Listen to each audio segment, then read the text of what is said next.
people are picking up what we're saying, so let everyone know, it's rolling. Why are you rolling now? Huh?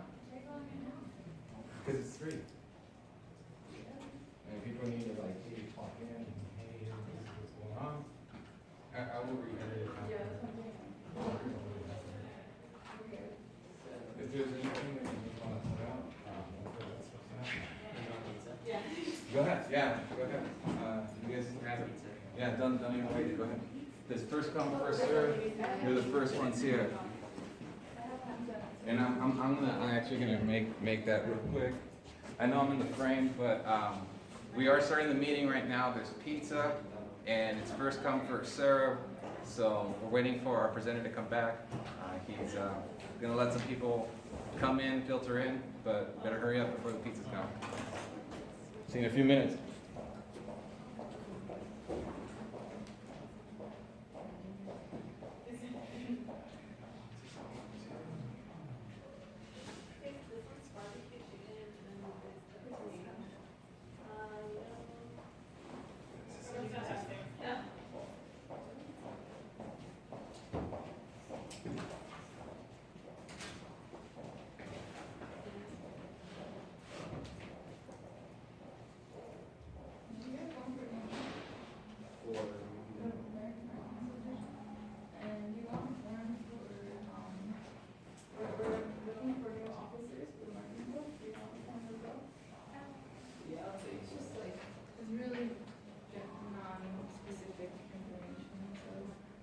There's more specific information. There is more.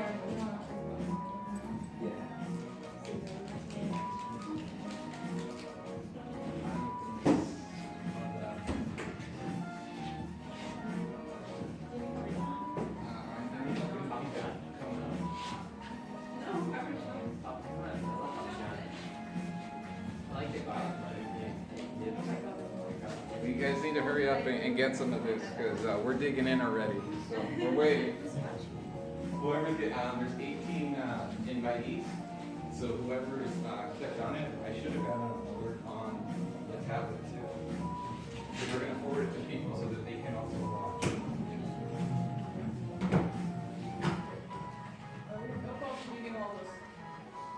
Yeah, this is gonna be like a round table type of, what is it, rectangle table type of discussion.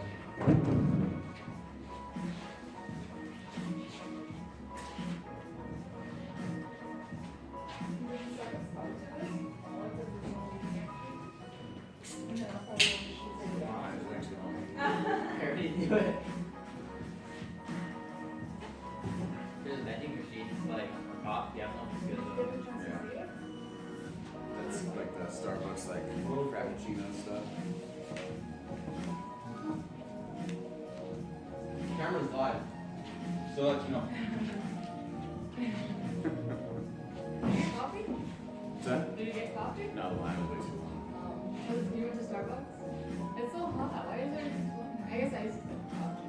It's an addiction. I don't like coffee, so I don't understand it. Oh.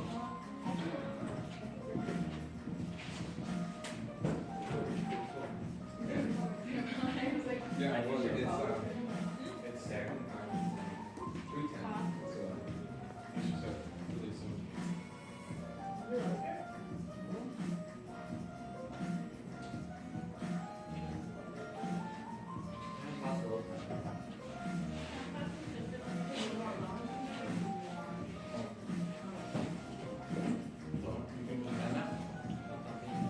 is your phone on?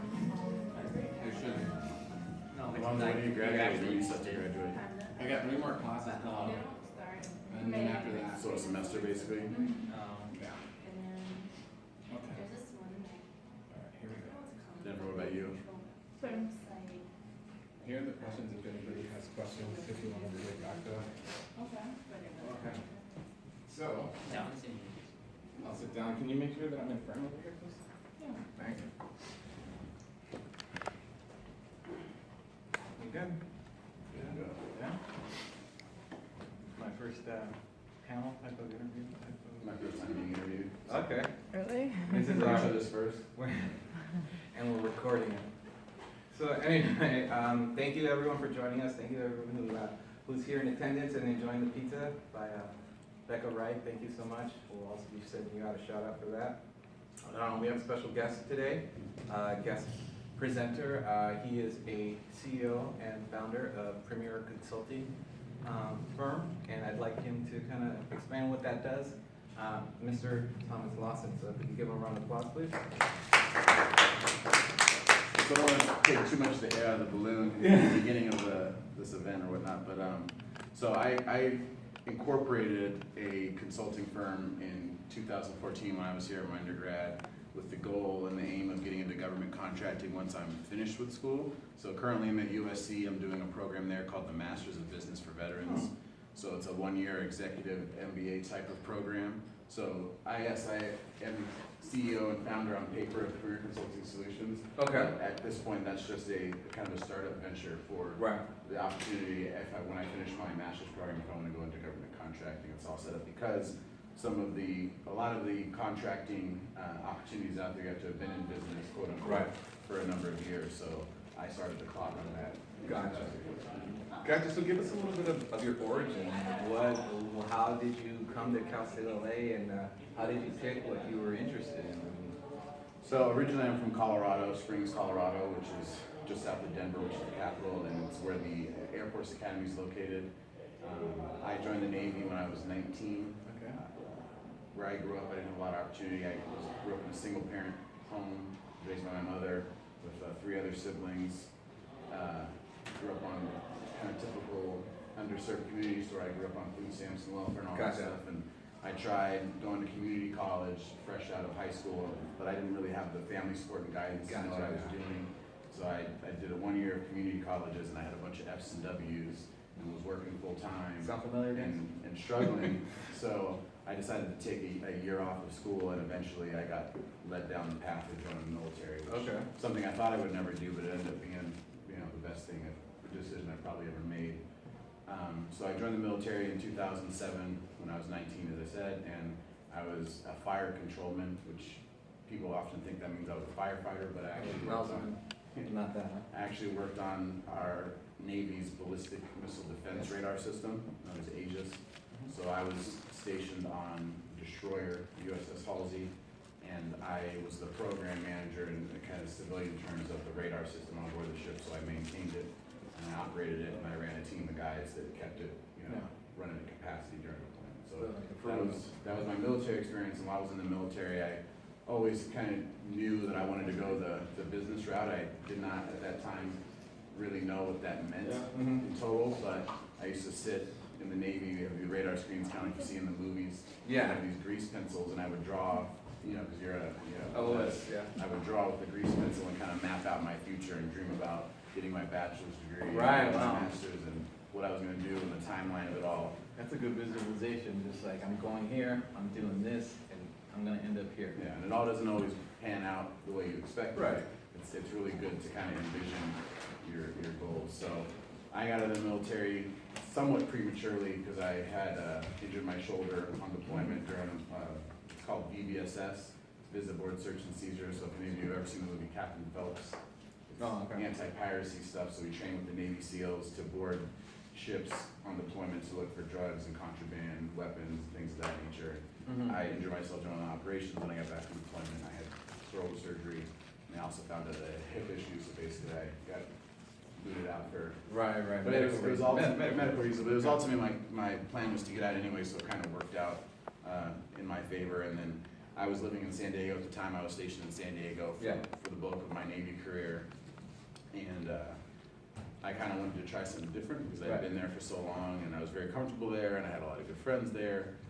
And I had talked to some friends that lived up in LA, and they, kind of encouraged me to spread my wings and try to be a big fish in a big pond instead of a big fish in a small pond. So I moved to LA, was looking to go to USC, looking at what the other options were out here, and I met one of the veterans that used to run the Veterans Resource Center here, Marco Urias.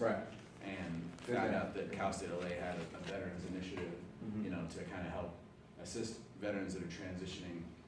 I won't get too deep into that, but anyway, I got attracted to Cal State LA for several reasons, because of the population of students is very, similar to girl with my Right. background. Right. And then they were also at the forefront of helping veterans transition from service to school. Right. So I started here, business management undergrad, and it took me, I started here January 2014, Right. graduated June 2016. Wow. Um, 2 years. Applied to, I did a lot of school while I was in the military. Okay. So I would, do night class, and that's kind of something that I like to touch on. Maybe we'll get a little off topic here. In the military, a lot of times guys get pushed to, maybe you've experienced this, the for-profit colleges, Yeah, the Ashfords, the yeah. Phoenix universities and stuff. Yes. And so I really tried to make sure I steered away from that, and so I took night classes at the local community college, and I had about an associate's degree level worth of work done when I got out of the military. Okay. And so I was able to finish up fairly quickly here. It didn't feel fairly quickly, it still felt like a while. Yeah. Going from being a full working professional to a professional student. Right. But now I'm at USC in Oh. the MBB program and looking at my options from there. So to recap, you came from Colorado, you joined the military, you wound up in San Diego. Medical reasons, you got very accomplished in the military. Searching for, okay, I know I wanna go to college, I wanna do this, you heard about Casa LA, you moved up to LA, finished that, and now you're over at USC. So where does Premier Consulting come in? So as I kind of stated before in the beginning, I decided that in the state of California, being that I got out because of my shoulder and my hip, I'm what's categorized as a disabled veteran. And they have initiatives in federal government and in state government, particularly here in California. They have something that's called the Disabled Veterans Business Enterprise Certification. So if you start a business and you're want to provide services to the state government, there's a 3% set aside in the state for those veterans who own a business that have contract dollars subcontract to them. So typically what happens is a big, huge contractor will build, say like a bridge that the city needs built. Right. And they'll contract that out to a big company. And the stipulation is if they contract out to that company, they have to give 3% of that project to a firm that's owned by a disabled veteran. Gotcha. Oh, okay. So for me, that's an option of something I might want to do once I finish with school. So it's just kind of a long-term perspective thing where I said, hey, I'll set this up and, kind of explore this space while I'm exploring my other options. Okay. So then why an S corp out of like sole proprietorship, LLC? Why an S corp? So for working with the government, it's a liabilities issue wherein there's a lot of case law behind closely held corporations Okay. and S corporations. As far as liability is concerned, so working on big, huge contracts and things like that, you'll rarely see LLCs and sole proprietorships. Most of the time, Okay. it'll be S corporations or C corporations for the purpose of all the liability and bonding and different things. Gotcha. So any of our business majors or marketing professionals that are going out and maybe wanting to start their own venture, they need to keep that in mind. So Well, my recommendation for you in starting your own venture is, and one of the things I like to push a lot to people is, take advantage of all the access to information we have these days. I mean, I was talking to Nancy before the session started that I sat down and Googled and Googled and Googled and Googled and spent many late nights sitting up and Googling and just trying to make sure that I could find any morsel of information that I could Right. on what it took to start a business and how you did it. And there's a lot of quick, easy ways like LegalZoom and all that stuff, but really if you sit down, you can do it all on your own. Do your It's super research cheap. and- It's $100 to start a corporation. Oh. You just fill out the articles of corporation, send them to the Secretary of State. And that's not military, that's just anybody who wants to do it. Anybody. Okay, great. So, after getting all that, put together, how did you brand yourself? How did you, okay, here's what I want people to know me for, so. So, like I said, so the company's not necessarily branded because I'm not operating.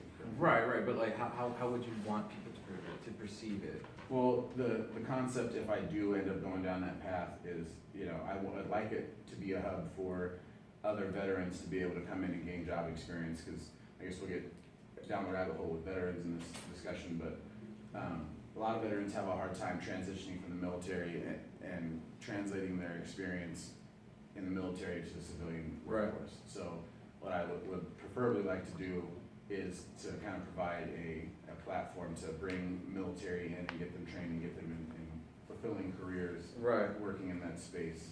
And so that's would be the brand, is to kind of a focus on the military Yeah. thing. If you, Premier Consulting Solutions, the acronym is PCS, which stands for Permanent Change of Station, so that's kind of the flirt and the wink towards Gotcha. military.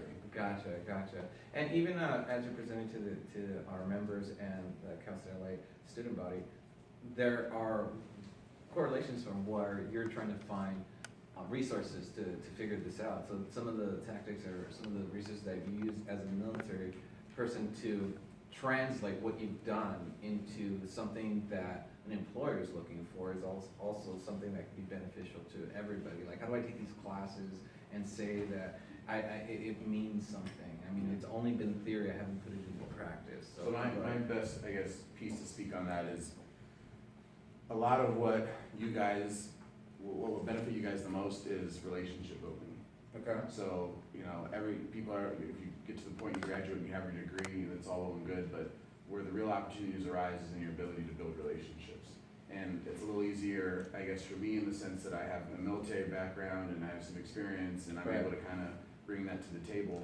But regardless of that, for everybody, especially people coming from a school like Cal State LA, which like I said, the population of underserved communities, I'm gonna make an assumption that most people here don't come from affluent backgrounds with plenty of resources at their disposal and parents that went and got PhDs and all that kind of stuff. Not all of them. You know, so typically you have a harder road, but another benefit is a lot of times there are programs available for Right. you know, veterans, minorities and stuff like that that aren't available for other people. So the biggest thing is to tap into all your resources, kind of we discussed before, and then Right. you know, a lot of times you'll sit in class and as a veteran coming in, you know, I kind of broke out of my social shell in the military and got very comfortable doing stuff like this, talking in front of people, Right. kind of being myself or whatnot. But you notice in the classroom, a lot of people are younger, they're 18, 19 years old, and there's a propensity to sit in the back of the classroom, be on your laptop, be on your phone, and not necessarily engage because Right. this is, you know, you haven't been in that world yet, but that world is out there regardless of whether or not you embrace it now. So my biggest piece of advice would be to embrace that. I mean, talk to everybody. A lot of times people like to stick in their little core to people that they Yeah. know and, you know, don't branch out. And the best thing you can do is just talk to anybody, Your professors, you know, they're not some crazy mythical thing. They're human beings like anybody else. And some of them are great. Some of them are, you know, average and whatnot. But to Right. take the opportunity when you can to have relationships with them and talk to them when you have questions about stuff and show up to office hours or to talk to fellow students and gain some perspective. I mean, there's veterans on campus and you can go pop into the Veterans Center and you can talk to those guys. And Yeah. they're not necessarily gonna have, you know, outside civilian world experience to go back and forth beyond, but life experience in general, you know, and the great friends and bridges to build. So, you know, not to get too long-winded, but just I would encourage you guys to every chance you get to talk to somebody that's outside your comfort zone, somebody that has experience, and people love to help people who are ambitious and young Right. people who want to do something. So a lot of times there's this reluctancy to kind of put yourself out there, but that's the best thing you can do for yourself. Right. So even in my position now, I've got my undergrad, I'm going to a master's program at USC, and even with all of that, if I don't reach out to people, if I don't put myself out there, I'm gonna be struggling just like anybody else to find that next thing for me, whether it's within the business and trying to build a business, or whether it's trying to work for somebody else. You know, the doors open up a lot more when you're building relationships with people, letting them know who you are. Right, right. So what made the field of management really stand out to you then? Like what was it? So I was an enlisted sailor, and typically, not every enlisted sailor gets the opportunity to be put in a leadership role. Right. Maybe if they served 15, 20 years, I did not, I served 6. And a lot of times commissioned officers are the ones that kind of get thrown into that, that position of managing people and processes and all. But I got lucky in an unfortunate way that I lost a lot of my senior leadership, and I got a couple guys that got out of the military, and I was put in a situation where Right. I was kind of the guy. Yeah. You know, You're the one it here. just happened that way. And it was a blessing because I got to learn how to manage people, how to kind of do things under pressure. Right. And that's kind of where I fit, and that's where I'm in my comfort zone. So I like solving problems, I like Right. collaborating, working with people, and that's where management, you know, comes into play. So I Yeah. wanted to really take what I've learned from the military and kind of bridge that into the civilian space and work in consulting, work in management, and eventually down the line, working with companies, running companies. Right, that kind right. of thing. So that's why management attracted me, because I found my niche in being a leader. Right, right, right. Well, and so then, with that leadership and just the way you present yourself, it seems that you do interact with people very well. So, I mean, how does someone like you, at your ability, how do you network? Like, what events do you go to? How do you? I'm not necessarily event driven. I mean, so for me, it's knowing what I want end game, right? Talking about grease pencil and writing out my goals and what I want to do with my life. So Mhm. what I try and do, and it's a kind of another piece of advice, is conceptualize everything in regards to what I want out of life, whether it be professionally, personally. And so, you know, when I'm out in the world, I'll literally talk to anybody. Right. You know, so I'll be getting a burger at a restaurant, you know, fast food, and I'll talk to the guy sitting next to me, or I'll be sitting at a bar by myself Right. having a drink, and I'll find some commonality between the people around me, and just try and figure out who they are as a person. Right, And build right, a, you know, a authentic relationship, and that, you know, that has been one of the best things for me as far as growing my network. Right. So when you go to, I feel, this is a personal opinion, when you go to networking events, it's got that disingenuous feel where everybody's kind of going there to try and get something for themselves. Mhm. You know, it's not organic. Right. You know, and you guys are all young. Most of you are young, and you have time for this. But you know, it goes back to getting comfortable with yourself and realizing that everybody else is pretty much in the same boat as you. Yeah. No, people aren't judging you. People aren't looking at you like, you know, anything great. Right. You going up and talking to somebody is just normal. Right. You know, maybe not as much as this day and age where everybody's down with their head in their phone. Well, they're All connecting that on different ways, different channels. They're using But- different channels. stuff. So I always try and, you know, engage people. Wherever I am, and I've met the, you know, the craziest people and the connections later on in life, and you meet somebody else, you know somebody else, and that's how I built my network. Right. It's just Right. trying to stay connected with people. So then, like, how was campus involvement? Because you were the president over at the VRC, the Veterans Resource Center, or you put things together and went into this leadership role. How was being involved enhancing to your college experience? Like, how did that push you? Or So it gave me an opportunity to kind of use the skills that I had gained in the military of leadership, and I felt comfortable in the role of making decisions and all those things. So when the Veterans Day ceremony came about as an opportunity, you know, I saw it as kind of an opportunity to show my fellow veterans in the university what we can achieve. Mhm. So I don't know if anybody knew about what happened or was here when it happened, but we got Congressman Becerra, who's responsible for our district, to come and speak right out here outside the USU, and also hold a forum after the speech. Mhm. And I coordinated with the political science department. They Wow. had 2 classes come, and they got to ask the congressman questions. And we had food trucks, ice cream trucks, and we had fire trucks, and people from the Yeah. community all came together, and veterans from all different stripes. And we had a guy that was a veteran firefighter that sang the national anthem. And it gave me the opportunity to create something like that, to kind of show, like I said before, what is possible. Because Right.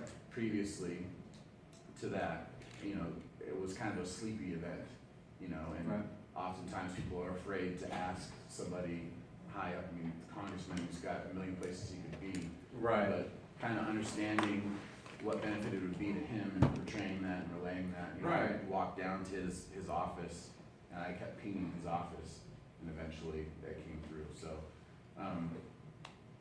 for me, just being able to continue to act in that role where I feel comfortable, like I said, Right.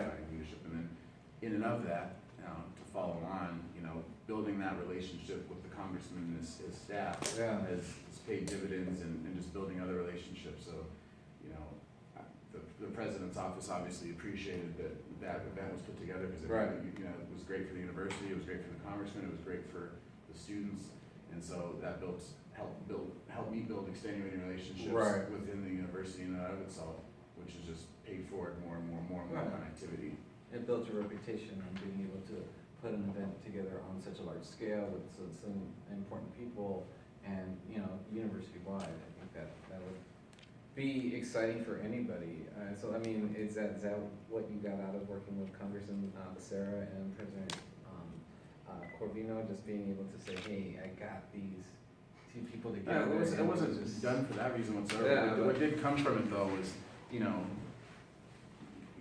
it allowed me to be in a position to really gain more perspective. Right. You know, so I got to travel with President Covino up to the Capitol for CSU Advocacy Day, where they go and advocate for budget policies for the university to Right. make sure that the legislature is providing the funding that the university and the CSU feels that it needs to be able to provide quality education Right. for future generations of undergraduates and graduates. But being in that situation and seeing the dynamic, and I'll kind of rear back to lecturing or giving advice or whatnot. Yeah.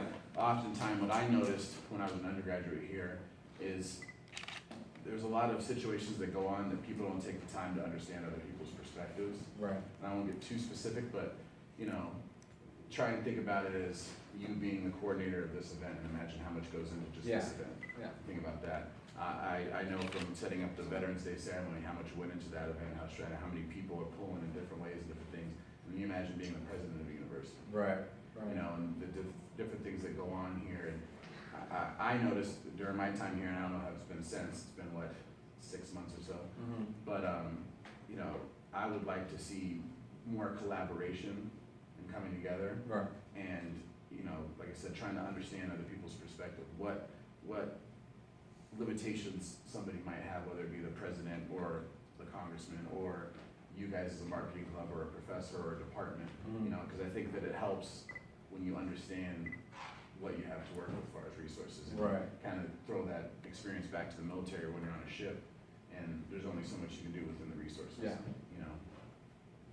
So you gotta just get either creative, build a team, get the reliable people that you know that you work with on a regular basis, and to establish those relationships. So right now, I'm taking a pause, and does anybody have a question for Mr. Lawson right now? Anything on between management or marketing, any of his military, experience? Open book. My Navy, not Air Force. You're from Colorado. Well, it's a funny story, funny you ask. So I go to join the Navy, the Air Force, and I walked into the Air Force recruiter and talked to him and said I was interested because I grew up in Colorado Springs and there's 3 or 4 Air Force bases right near my home. And he told me I was too overweight. And I was For the Air Force? 214 pounds. Well, Oh, what happened oh, was okay. the I'm Air Force, just wondering, the Air Force typically doesn't. it's not as big of a branch as Yeah. say the Marines or the Navy or the Army. So they typically need less people. Right. They're more selective in their recruitment process. So he just told me, hey, you know, to lose a couple pounds, that was maybe 1 pound over the quote unquote standard. Really, that's it? And so I went next door to the Navy and not get into like weight standards, but I was perfectly within standards. So I went next door to the Navy and those guys were more than ready to Yeah. sign me up and ship me out. So that's why I ended up joining the Navy, is because the Air Force didn't want me. And so in boot camp, actually, I checked my voicemail and I got a call from that same recruiter while I was in boot camp asking me to come in and join the Air Force. But I think it was They're a lot. the best position for me. I mean, I love the branch that I Yeah, served. So. yeah, it's a good branch. Cool. Good question. Anyone else? Any questions before we continue? Anyone interested in joining the military? Not that we're trying to recruit anybody. So then, so what was the motivation to pursue your master's? Multiple motivations. I mean, the main thing is to be able to dive deeper, obviously, into the competency things you learn, like finance and accounting and those different things, to be more tool to go into civilian space. Specifically for me, I'm 29, so I was in the military for 6 years. Yeah. And the experience I have in the military lends me to want to pursue higher levels of management and responsibility. And in order to do that, I need to have that master's to justify an employer putting me in that position. Right. You know, because if I want to be doing a lead consulting role and I just have an undergraduate degree and another guy has an MBA, why should they choose me over him? Right. So that was one of the realities, and another reality is, you know, one of the reasons I chose to go to USC is the pedigree, you know, because we live in a world where that is an important factor. So, you know, just like anything else, employers want to kind of get a good feel and feel secure in when they hire somebody. Because it costs a lot of money to hire somebody, to train them, and to get them on board with your organization, so they'll pay dividends for you as a business owner. And it's a lot easier. They feel more at ease when you get students that come from those top echelon schools. And you know, coming back to, I guess, your guys' situation, that's why I really promote trying to connect as much as you possibly can, because that's kind of realistically a hurdle, you know, coming from just an undergrad at Cal State LA, is you really have to, you know, unfortunately go, you know, an extra step to achieve, Right. you know. Well, I think what you highlighted is something very important, is that it doesn't stop here. You know, like, we don't stop here. You go on, you do become someone else. You do achieve other goals. So connecting here is in your best interest. Making those connections and staying in contact with people, even if it's just following up 3 months later, hey, how you been? How's your summer going, or whatever. Just to keep that instilled and make that really part of the college experience, and also being part of any type of event or coordinating something to get involved. It seems like you were always looking up, how can I be of service? How can I get involved in some way to reach my goal? So I think a lot of students are either undecided or not sure, or what it is to be here and take advantage of everything that's available. And even outside, I mean, I guess I wasn't a marketing major, so I didn't focus too much on the marketing specialty as far as after school. So, like, for you all, where are the kind of aims? Like, I know for me, for consulting, it's Deloitte, Boston Consulting Group, McKinsey Company, and stuff like that. What are the kind of aims for your pipeline of marketing? What kind of companies are you guys looking towards, or what are the benchmarks for people going pursuing a marketing degree? Right. I'm Okay. asking. Well, it just depends on the person, I think. I feel like if you want to go somewhere, because that's a question I get asked when I'm networking, is where'd you go to school? So it's something definitely to keep in mind. What are people known for? What brands are, what are they known for? What's their culture like? Who do you associate with? So when you're deciding those types of things. But what I'm asking is, who are like the top marketing firms? For right now, or for me, I mean, I think there's Just a in lot. general. I think there's a lot of people in LA. I mean, I have a list of them, but I don't know. There's different types. Well, this is an open question. Like, Yeah. what are some of the top marketing firms? Does anybody know? Say advertising firms.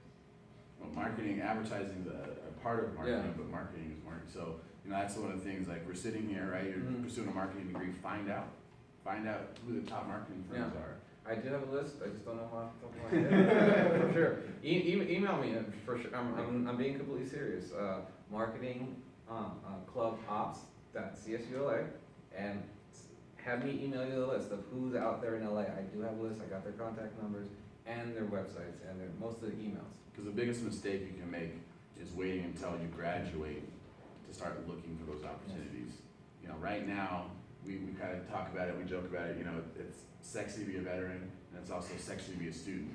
When you're a student, that's Like when, sexy. you have like this fairy dust and people want to help you out and, give you opportunities and it makes sense that you don't have a current Right, position in say marketing. But then when you get 6 months out, 7 months out, 8 months out, and then you're looking for a position, and the employer's like, what have you been doing since you graduated? So, looking at the top marketing firms that are out there, and my kind of adage I like to live by is the worst they can say is no. You go look at the top firm and you try and get in there, try and network with those people, and you knock on the door. If they don't answer it, you go to the next one, and the worst they can say is no. So find who the top marketing firms are, so that you can start looking into those opportunities and start trying to network. And they have events and they have things that they do and mixers and things of that nature, and that's going to be a lot more impactful than focusing purely on the school type of participation. Right, Because that's, when I don't know, Mark, but for instance, like a KPMG is a consulting firm that's located down there. They're gonna have an event throughout the year and mixers and things that they're doing that may not even be broadcast for you, but you can show up there. Yeah. They may have a local chapter of people and network, and they go out and meet up downtown and go grab drinks at happy hour or whatever. Yeah. And, maybe not everybody's old enough to go to happy hour, but you can, inject You can have fries. you can inject yourself into that environment, or just, I'm sure there's other things out there where people are getting together, and you get yourself in that environment. You can start shaking hands and ask questions and just give them your information, take their information, email them, bug them as much as you possibly can, and learn from them. They might tell you what their path was to get into a good marketing firm, and it'll help you kind of understand where you need to go and what you need to do. They can tell you what opportunities available right now in the industry, different companies, things of that nature, and maybe get you in front of somebody that can look over your resume. One of the other things is being a young undergraduate and not having a lot of experience. A lot of undergraduates don't really touch their resume. I know even as a veteran, I'm in a master's program right now, and some of the people in the program are current active duty military, and you look at the resume and it needs a lot of work because they've never done it. you know, and that's one of the, we call it a living document. You have to sit down and really kind of think about the things you've done and learn what it is, because it's a language writing resume. Mhm. And there's all these things online, you gotta learn what you need to speak to and how you need to write it and package it so that it's compelling once you finally do go out there and start giving it out to people. Because, Right. you know, that is gonna be one of the biggest pieces. I mean, really, realistically, it's hard enough to get your resume on someone's desk where they're attentively reading it. But when they are, and you finally do get to that point, you want it to really kind of hit on what they're looking for so that they will give you that opportunity. Right. Yeah. So everybody work on your resume over and over and over again. The Career Center is here on campus, but we also offer to our paid members any type of advice, brushing up on your resume or your LinkedIn profile, any type of that advice or guidance that you need. Reach out to the marketing club and we can guide you through that. And that's for our paid members. You can also distro my email and if you want to hit me up. Well, so as if possible. yeah, if you can state your email so that we get it. What's your email? Thomas, the number 7, Lawson@gmail.com. Okay, and we'll make sure to pass that out too, so that anybody that wants to get in contact with you can do so. So, and then, as far as being able to give back to the community, is there anything that you're involved with right now or currently, or? Currently, I'm not. So currently, for me particularly, I am really focused on 2 things. I am also exploring pursuing a law degree. Oh, So I'm looking at possibly a JD MBA joint degree thing. So I recently just applied to Stanford, and I'm going to be applying to a couple other schools. Again, I don't have a 3.5, 4.0 GPA. I'm not the most star-spangly, applicant or whatever, but my mentality has always been the worst they can say is no. right. So I'm applying to some of the top programs, and then also looking into getting myself lined up for career opportunities myself when I'm done with my master's program. So that's kind of my focus right now. One of the things I do is I do National Ski Patrol. So I volunteered in Big Bear since 2011, so the last 5 years. Mhm. Guy with the red jacket that kind of, snowboards or skis around and helps injured riders and does all that kind of stuff. So that's one of my fun. That's more pleasure than work, really, to be honest with you. All right, are we? Volunteer. Right, and volunteer to ski around, that's pretty cool.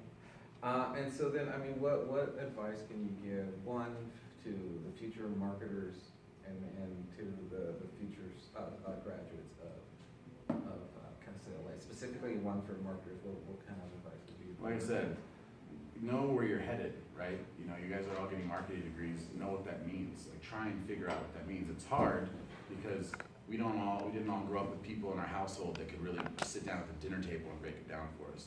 But that puts the extra onus on us, but that's where it lies, is on us. One of the things I heard often and really kind of got under my skin working in the Veterans Center, it's a lie, is, talking to people and they'd be struggling, maybe financially or something like that. Right. You tell them the options they had available to them and they'd say, no one ever told me that. Right. And realistically, the information is just there. You have to go look for it. So Yeah. what I do a lot is I watch a lot of YouTube videos. Like, I'll look up, say, we're looking into hedge fund stuff. So who are the top hedge fund guys? Okay. I'll watch videos on them, read bios on them, and then from doing that, I'll learn about other companies and other opportunities and other people, and I just try and absorb information that way. Okay. And that's what's given me the literacy to be able to have, like today I met with some of the top portfolio managers at Oak Tree Capital downtown LA. It's Okay. a private equity asset management firm.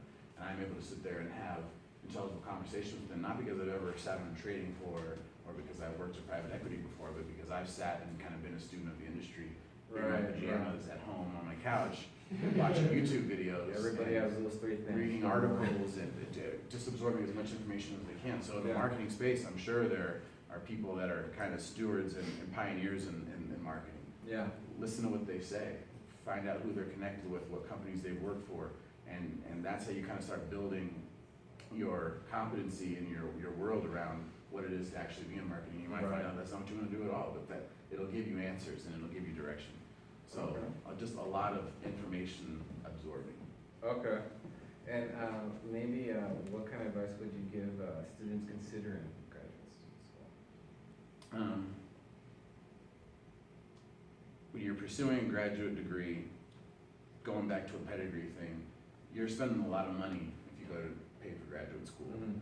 Don't be afraid to try for, and I suggest not only trying for the top schools, but shoot for the top rung of the ladder and let them tell you no.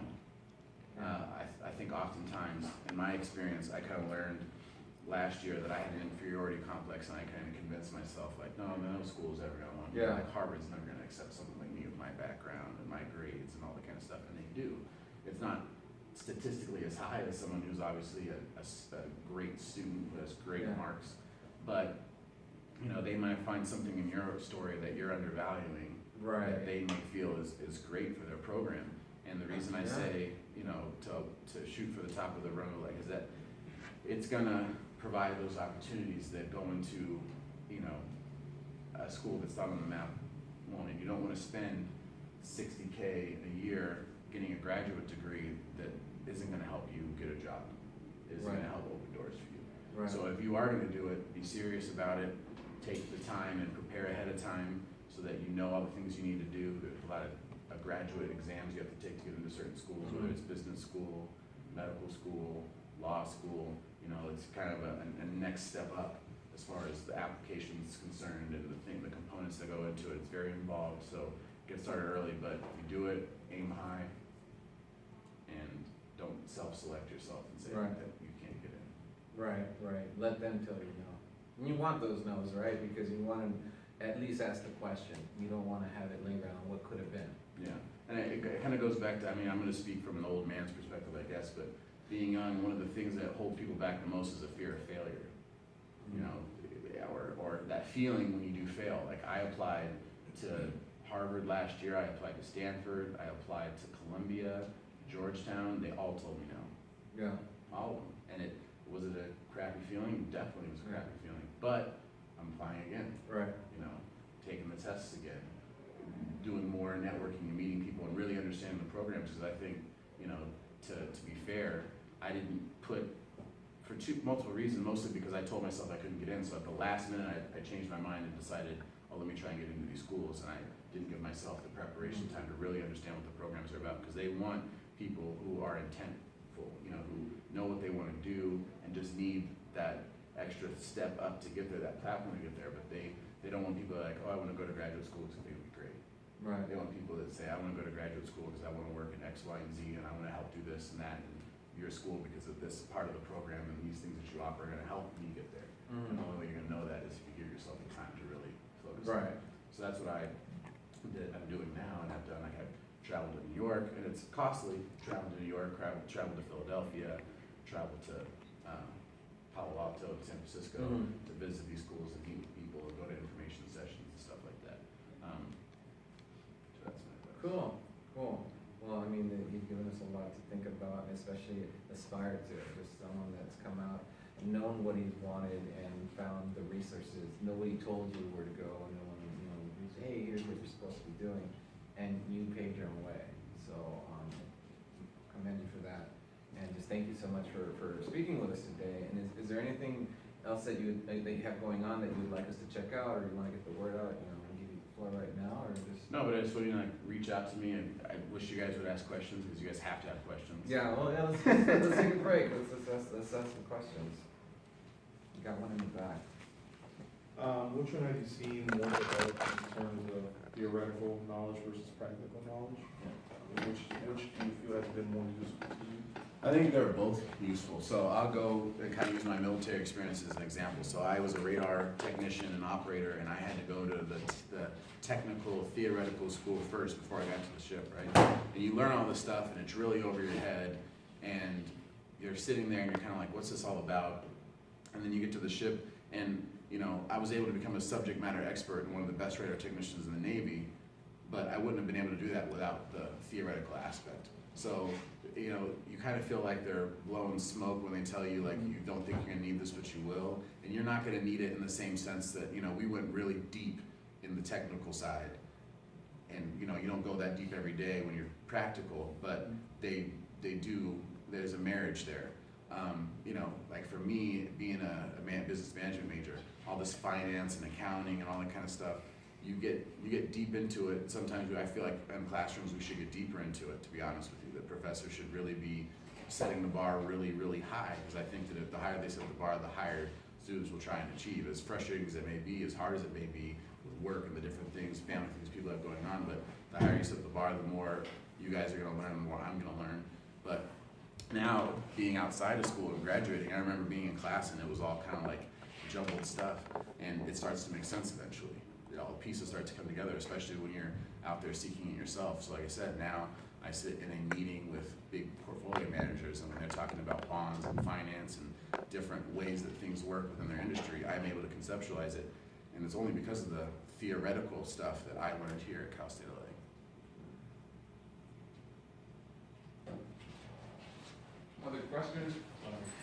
Good pizza. No, thank you so much for answering the questions and coming by. If you ever want to come by again, anything you got going on, if you need marketing help, please reach out. Really quickly, we're gonna have the biohack. Cal State LA's biohack is this Saturday, so come out and support the entrepreneurs that are participating in that. AIDS Walk is this Sunday. Sign up on that. We'll have it in the newsletter. And reach out to the marketing club. We're located in the Student Union, second floor, building 201. Office 201A. So our marketing office hours are on the wall. And yeah, thank you so much for joining us today, and we'll see you next week. Actually, hold on. Next week, there is no meeting. Thank you for reminding me that, camera person. No meeting. But you can watch the videos that we posted, email in with any questions or suggestions of what you want to hear, what you want to listen to. There is a lot of things in development for the marketing club. We're looking for officers, we have positions available, and just get involved, right? It's part of the college experience. So until next time, thank you so much. Bye.